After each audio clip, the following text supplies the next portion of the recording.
Sa nanlulupig, di ka pasisiil. Ako si Lieutenant Junior Grade Florante M.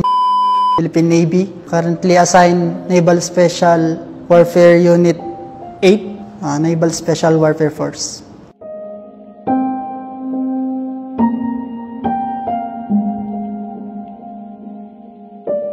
Paano yung disiplina nila, paano nila dalhin yung sarili nila, yung parang heroism ba nila, parang yun na yung naging fuel dun sa dream na yun siguro.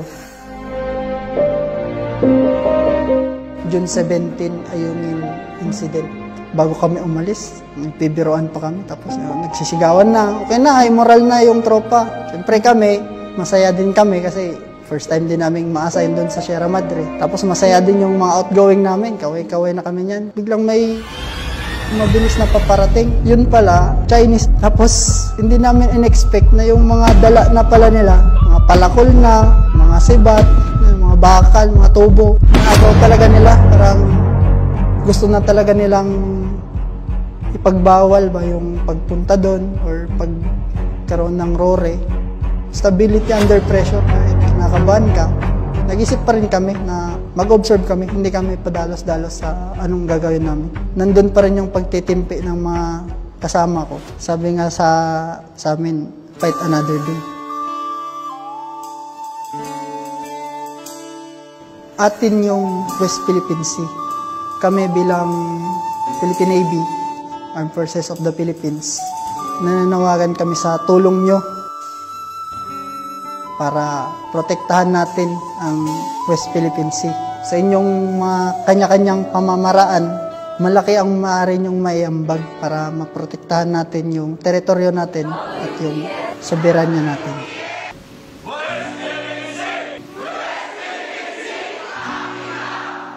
Tayong mga Pilipino, matatapang tayo.